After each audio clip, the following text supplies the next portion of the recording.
This is Ossian Bridgeman-Rutledge, and we're going to be covering the muscular system 1.2. So the cardiac muscle is an involuntary striated muscle only found in the walls of the heart, and its function is to pump blood powerfully throughout the body for our entire lifetime.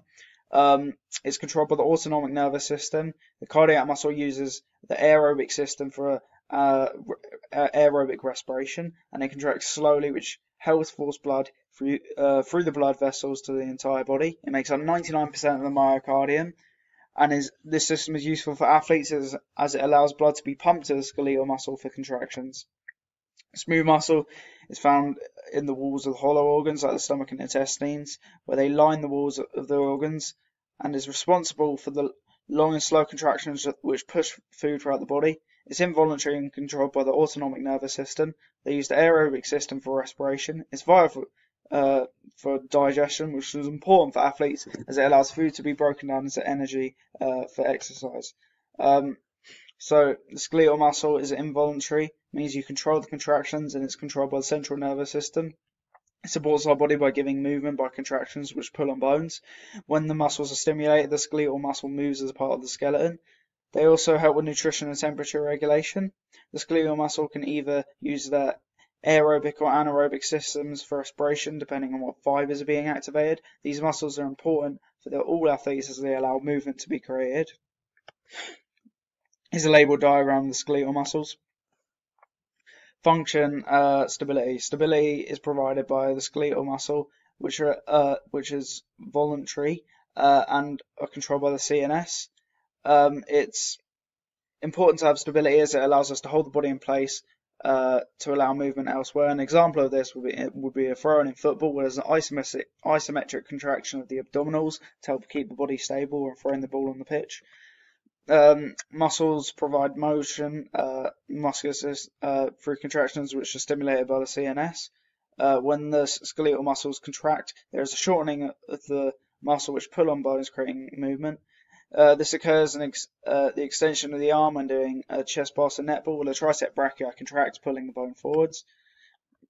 Circulation. Cardiac muscles provide circulation of blood around the body of heart muscles. They're controlled by the autonomic nervous system, and the contractions of the heart are involuntary. In sport, this is needed as the heart needs to pump oxygenated blood to the muscles for respiration to create energy from glucose. A selection of skeletal muscles provide the skeletal muscle pump, and they help aid circulation of blood. It's done by the closing of veins through the contraction of muscles, so there's a higher pressure, so the blood can travel back up to the heart against gravity. Blood can also be moved around the body for the process of vasoconstriction, which is the constriction of blood vessels by smooth muscles to increase blood pressure. In this diagram, we can see the muscles are contracting the valve to push blood upwards. Smooth muscles help aid digestion, which are involuntary and controlled by the autonomic nervous system.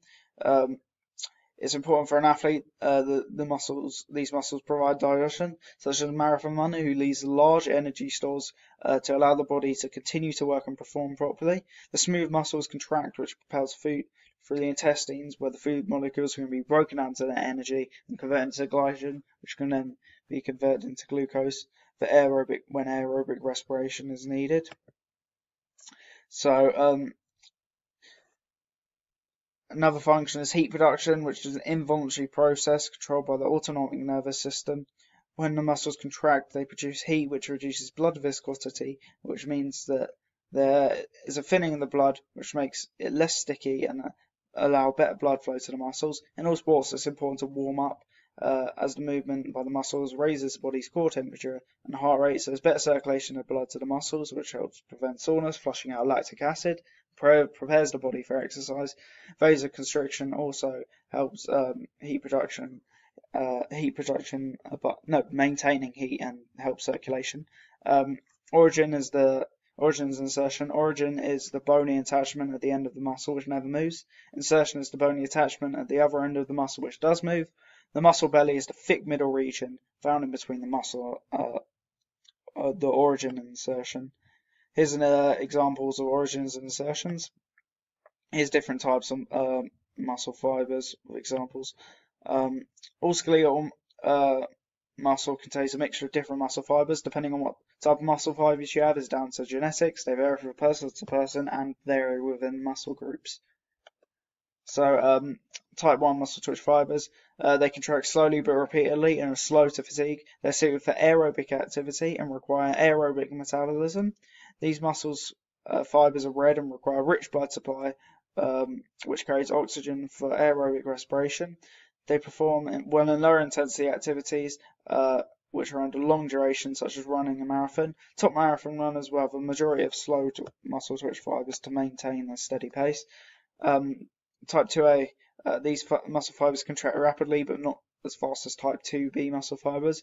They're red fibers and fast oxidative glycolytic, which means they both rely on anaerobic and aerobic metabolism.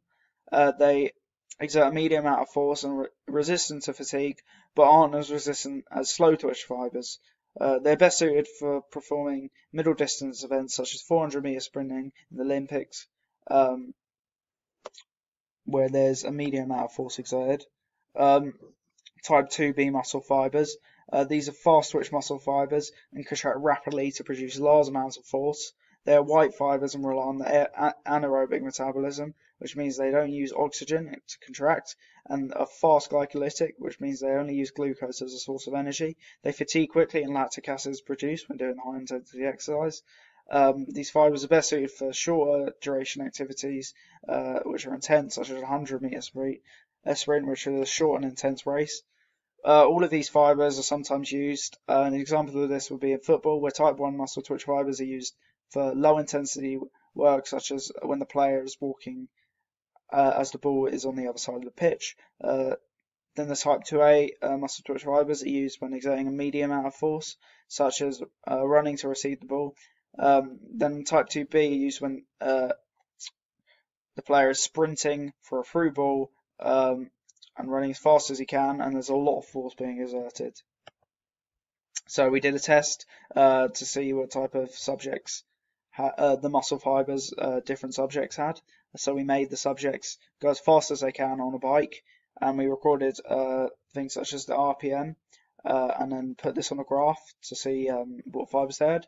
You can see Megan has an abundance of slow twitch fibers, as she has a high peak at 155, so she has good fitness levels, but after this point it dropped to 60 and then peaked back up to 105 RPM. After this, it slowly declined, and then she maintained a lower intensity, suggesting she has slow twitch muscle fibers that don't fatigue as fast, as she was able to maintain a steady pace without any more drop. It tells us that she is suited to working aerobically. Slow twitch muscle fibers use oxygen for respiration. I can see Georgia has an abundance of fast twitch muscle fibers. As a result, massively fluctuated from a higher RPM to a lower RPM, suggesting she has powerful bursts of pace, but then fatigues and gets worn out. There are lots of fluctuations, as once she is fatigued, the RPM will drop, and when she recovers and the fatigue wears off, it will go back up. This is shown in the data where she has an RPM of 73, which then drops to 55, and then built back up to 90, her highest peak, which is 90 RPM. These fluctuations continue to occur until she reaches her lowest, which is 21 RPM, but which shows she has big bursts of energy, but fatigues very quickly due to her being dominant in fast twitch muscle fibers, and suggests that she is better at working anaerobically. So we can see a comparison that Megan has a higher peak power, which could suggest that she has fast twitch muscle fibers, but she dropped off and then maintained a lower rate, so I concluded she had slow twitch muscle fibers. But the reason she got high peak was because she had better fitness levels than Georgia. Georgia had a lower peak, but as her results fluctuated more, she didn't maintain a steady rate and was having bursts of pace, but then tiring and taking time to recover, so I concluded that she had fast twitch muscle fibers. Comparison of different muscle fibers. Athletes at the top level, such as sprinters, will have the majority of fast twitch muscle fibers, which are type 2B, and have a high fatigue level, as energy reserves in the form of ATP are depleted fast, and then there's a build-up of lactic acid. However, they will be much faster and powerful than someone with a slow twitch muscle fibers majority.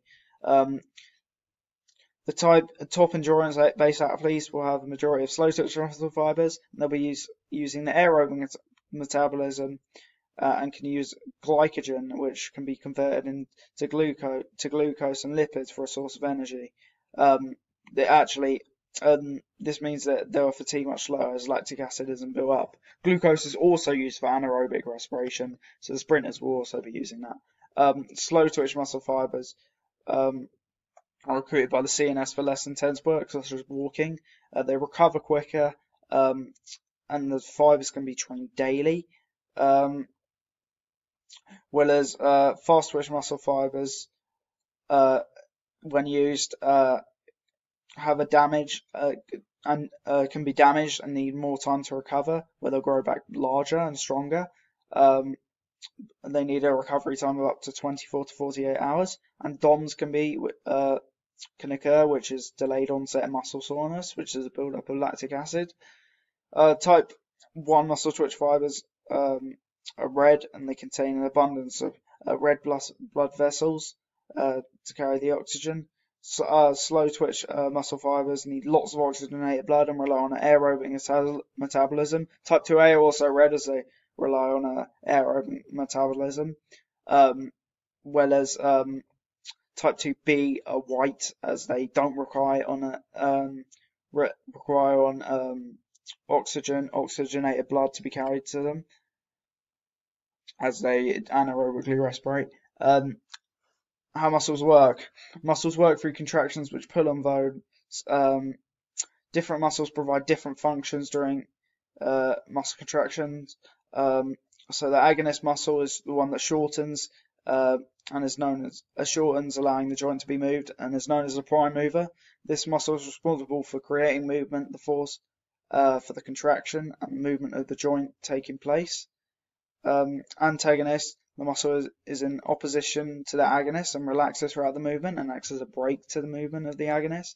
The synergist, a muscle group or a group of muscles which stabilize the joint where there is movement occurring. They allow the agonist to work more effectively by controlling the direction of movement, and they are located on either side of the agonist muscle. The fixator muscle stabilizes the origin of the prime mover and stops any unwanted movement from happening.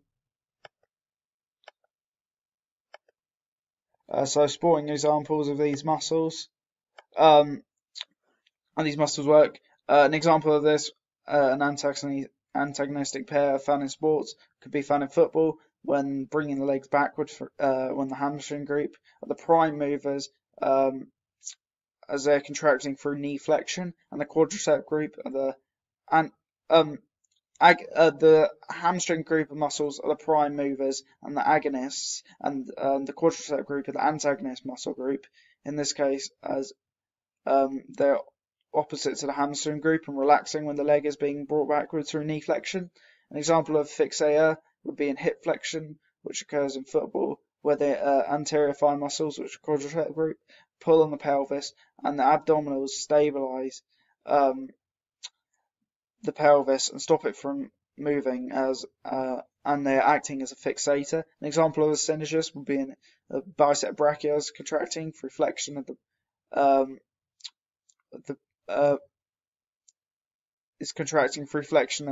brachialis and brachioradialis, where they act as synergists to aid contraction by stabilizing the joint. Here's an example of antagonistic pairs. Different types of muscle contractions.